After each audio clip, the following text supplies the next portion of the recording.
Hi, Tishan. Hello, hello. Hello. I'm speaking with Tishan Dwyer today, a comic book artist. And I have some questions for you. And I'm so happy that you're taking the time today to speak with me. And it's really nice to meet you. I see you're in your studio. There's a lot of stuff going on here. It's an actual dual Yeah. studio. So So, half of it is my wife's, half of it's mine. Yeah. okay. And then you're on your side where I'm like on the side facing this way, so you've got your you can't private. really see anything, but here, that's what I got. A Well, little that's self, a perfect. little You self know, that's promotion a there. perfect segue. Hold those up again, Yeah, because that was the first question I want to ask you. Is that I'd like you to ask you about your comic, Desert Messiah, and can you tell me about the story and where you got the idea for this comic? sure. So, Desert Messiah is a comic idea that actually started in school. And I think it was in our last year. We had to do a 5-page sequential project. And I couldn't really figure out what to do, so a lot of the stuff I was reading at the time, I kind of just drew inspiration from that. And one of those books happened to be Lone Wolf and Cub, which is this Japanese samurai book about this warrior who has to redeem himself, and he travels along to redeem his name with his child. So I'm like, okay, that's a cool idea. Let me kind of take that. So I took that idea, I did these quick 5 pages, and then it really stuck with me. So over a period of maybe 2 or 3 years, I kind of just worked on it and worked on it until it became something of my own. So what Desert Messiah is really about, it's about this story of a girl and her adopted father, and he ends up getting this cancer-like virus. So she, he and him, they have to kind of like switch roles of how a parent and a child would take care of each other, and it's about her really taking care of him. Wow, and their journey together. Yeah, and their journey together. So they find out that there's this mystical cure that's in this lost city, and they go off on a journey to kind of explore this area. And his condition just keeps getting worse and worse and worse. So Mm. it's really about getting there before time runs out. Right, there's a clock ticking. Yeah, Yeah, wow. And then I guess the relationship that develops between the two of them. yeah. So because they're also, it's not a traditional like father-daughter relationship. There's a lot of tension there, as you would assume, because um, they just have really two different personalities. As is the case with many fathers and Yeah, daughters. yeah, yeah. Right. And I'm just curious, why choose like a father-daughter and not like a father-son? You know, you being that you're a son, right? So yeah, yeah, yeah. I think one of the reasons why I did choose daughters because I grew up with like 3 sisters. There you So go. for me, it was just natural. I was just like, okay, that's what I would want to do. Yeah. And have you used, I guess, inspiration from your sisters like to for your story? Yeah. So like some of the main characters actually called Echo. So her personality, some of those characteristics my sisters would have, I've kind of dropped it in there. There you go. So That's great. you're pulling from life. Which is the best thing to do, right? Yeah. Yeah, that's great. And so how many you were holding up two there? Yeah. So I got the first issue, which is a prequel story. Yep. So it's just about how they meet and what he kind of sacrificed to take her on. And then the second issue, which is this one here, it's about 15 years in the future. And it's really about that kind of start of the story where he kind of gets the virus and she decides to take care of him. Okay. Okay, great. Wow. And so if people want to get a copy, where should they go? So I do have it on my Gumroad, which is gumroad.com/FNTSY comics. Okay, Yeah. great. Or if you just find me online at Tishan Dwyer, you can just click through my profile. Perfect. Good. All right. So I saw some sketches on your Instagram from a few weeks ago about a new web comic series. Can you tell me more about this? Sure. So it doesn't even have a name yet, but it's Okay. something that something that I've just kind of been picking away at my like my free time because I guess whenever you work on a project, in the back of your mind, you're always getting new ideas still. Yep. So I just kind of been growing it and growing it and growing it.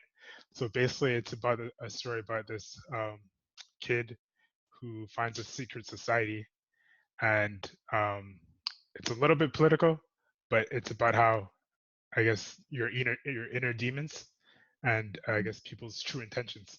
Oh, It's something new for me because it's a lot more deeper than I guess what Desert Messiah is, because Desert Messiah is just like a relationship between a father and daughter, and this right. is a lot like a Kind of take more on like human existential. perspective. Yeah, yeah, You're stepping it up a notch. yeah. It's me getting a little fancy.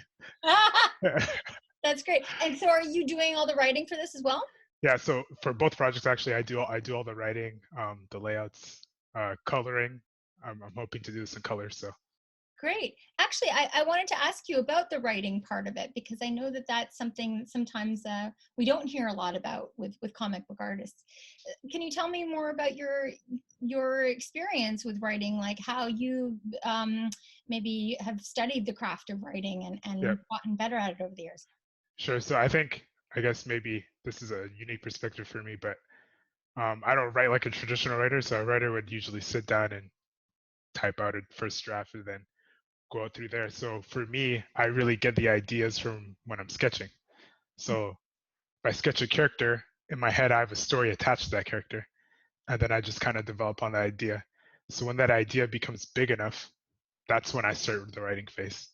So it could be like I could have like a whole sketchbook, and then I'll start the writing phase, and then from there I would kind of just do the big plot story points, and then I draw that out again. But I think one of the problems I had early on was that um, like a lot of the beginning stuff would be very fleshed out, and the third act would just be kind of loose. So I had to go back and learn traditional writing techniques just to strengthen that. There So you go. I still had to learn something. I like that. It's like you come at it kind of very, I don't want to say backwards because that's not right. You come Yeah, at it from a very different approach, like you said, yeah, like a real artist approach, actually, right? With the yeah. image being the inspiration. Then you start the story. And then when you really need that, like kind of more It's just like, prophetic, oh yeah, I gotta write this in. that's great. Well, hey, if it works, It works. Yeah, if it's not broke, don't try to yeah, fix it. exactly. Good for you. So I want to know, maybe get a little bit technical here, what software or tools you use, and are you more traditional or computer based?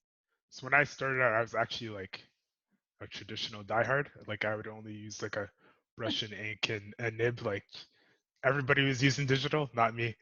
But I think maybe 4 years ago, I started implementing digital into my process. So it was just in the thumbnailing phase where I would just, it's kind of easier just to make quick changes. And then it started seeping into the pencils and then the inks. So now I'm like fully digital. So what I use currently is just an iPad Okay, yeah. with Procreate and just a pencil. And that I do everything on it, write the whole script, pencil, thumbnail it, and color it. Wow. So it's become like your digital sketch pad, if you will. Exactly. Yeah, Yeah. yeah, Yeah. And it's obviously it's working for you. yeah. Yeah. How was the transition? At first, it was hard because I was really trying to go after that traditional look, and Yeah. obviously on digital, the lines are very crisp and smooth, right? Yeah. So I really had to find tools or brushes that look rough, just Yeah. so that I felt good about drawing on digital software. Yeah. Yeah, exactly. Because you want that kind of messiness, right? Yeah, Yeah. Yeah, exactly. I mean that's my feeling. That's why I don't really like um complete, like, yeah, making it look like it's kind of analog, right? Like yeah. it like But, it's but that's also the fun part about it when you start putting right. those things into it. You're like, oh, okay, this is kind of like my thing now. I get to make digital look traditional. There you go. Yeah, Exactly.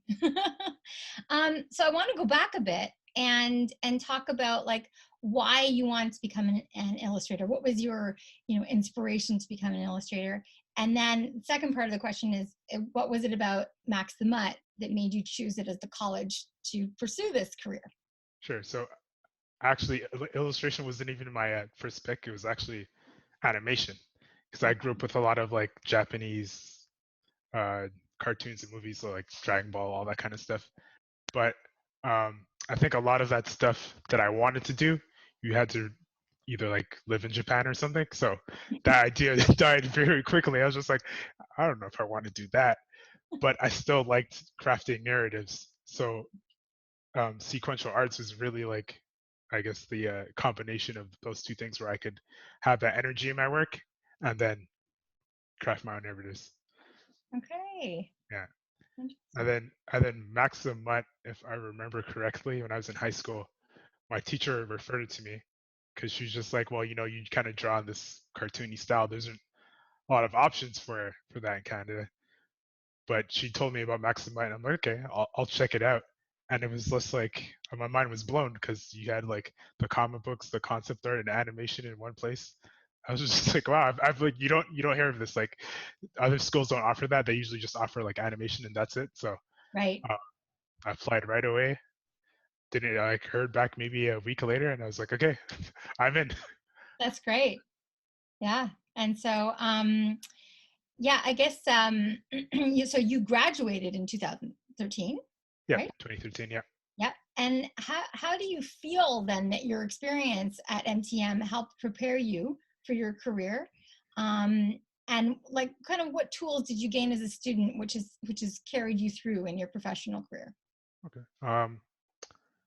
I would say like I got a really good solid foundation. Hmm. Um, so with I guess all the skills we learned, like thumbnailing, penciling, like we went through it all in the course. So it gave you a good direction of where you want to take things. So I would say like at the end of the course, maybe I wasn't like a full-fledged comic book artist, but I could go out there and become one, right? Okay. So um, that's what I did. So like in terms of skills, I would say two things are probably work ethic Yep. and professionalism. Like, those are the two things that like really stick out to me that I remember from the school. So there's just an intense amount of work that we did, and Hmm. like like versus the projects I do now on a daily basis. Like I never really complain about the workload because I can just do it easily now. That's great. So it was really good preparation then. Yeah, yeah, yeah, yeah. Yeah. I mean, I think it's worse to have the opposite where it's like, yeah, I got through school and then, oh my goodness, I really found out. It's like I often hear that is where they really prepare you so that I was actually working. It was Yeah. actually easier. Well, if you think about it, you suffer for 3 years and then you Right? flourish for the rest, right? So Nice way to put it, actually. yeah, It's like a small short-term pain for long-term gain. exactly. Yeah, it's like lifting weights. Yeah, Okay, that's yeah, great. So I'd actually like to ask you about the comic book community. I noticed you were a contributor for Megan Carter's, who is another grad and an instructor at MTM, yeah. for her Godslave series. And so I was wondering if you could elaborate on collaborating with other artists and how many of these connections were made while you were a student at MTM. Sure. So I guess I'll answer the collaboration part first. Um, I guess because like the community is very concentrated here in Toronto, Yeah. a lot of us ended up going to Max the Mutt or schools just around the general area. So when you kind of go to the conventions and these type of things, it's just like, hey, I know you, Right. and Right. then you kind of just network together, and it's kind of like a support group just to kind of keep going. Because I guess the difference between as comic books, the comic book as a career choice versus like let's say animation, um, you're much more of a freelancer. So Hmm. like you really need that support to keep going. Yeah, Yeah. for sure. And so that kind of helps bond you as a Yeah, community. yeah. Yeah. You kind of suffer together, and it's just like okay, you build a strong team, Yeah. Okay. and Yeah. then like where the collaboration of pieces come together, like you'll see your friend dropping a new issue of their book, you'd be like, oh, I like that. So you kind of do a piece to help them promote something, and then they'll do the same for you. So it's just kind of like even if you're not working on the same thing, that collaborative experience just keeps going through. I guess your entire the entire community. And that community is really strong and carries you through. Um, so I would, I guess, number one, research the industry to see if Mhm. it's something you want to get into, because it's not really an easy path, but I think it's worthwhile. Um, and then other like the basic like stuff like practice your perspective, your anatomy, your color theory, all that stuff is cool. But I would try to develop some soft skills. So some of that would be like networking. So Mhm. you're gonna have to like table and talk to people if you want to make those connections. but that also includes selling your own works if you plan to do something that's not mainstream. Let's say a webcomic or a graphic novel. Um, no one's gonna really do that like work for you. That's something you're gonna have to do on your end. Yeah, right. And that's what you did, right? With Yeah, yeah, Messiah, is this kind of self-publishing, right? yeah. And well, I guess what ties into that too is like you also need to be good at like time management and project management because there's no one over your shoulder going, hey, do this, right? So it's a Right. lot of work, but it is worth it. And so what helps you to be kind of to stay disciplined? I think it's because of like the lack of time is what like it's kind of like that fear that drives me, or it's just like if I know like I don't get this done, like I won't ever make that back because there's so much to do. So for me, that's what drives me. Fear. Yeah, it's kind of like being in school again. But it works for you, I guess. Yeah, Yeah, that's good. Well, you seem very happy, I would say. You seem like yeah, a happy person and a content person. So it seems to be working for you. yeah. That's great. So that's it for me. Those were the questions I had, unless there is anything else you wanted to add or anything that you're promoting or any other projects that you're working on that we should know about. um, well, other than Desert Messiah, I'll Yeah. show it again if Yeah. anybody wants to see the covers. I am working on a collected edition, which will contain I think about 6 issues or so. So if you follow me on social media, it's just at Dwyer, and you'll be able to check it out there. Okay, wonderful. Okay, so Tishan Dwyer on Instagram and Facebook. Instagram, Facebook, Twitter. Where else am I? You Google my name, you'll find me. I, Exactly. th- I, Okay, I think I'm the only Dwyer on Google. good stuff. Yeah. Okay, nice. All right, well, thanks for speaking with me today. It was enjoyable to get to meet you online, and I look forward to your continued work and success and following you and getting my hands on a copy of Desert Messiah. Yeah. Thank you. All right, take care, Dushan. All right. Bye. All right.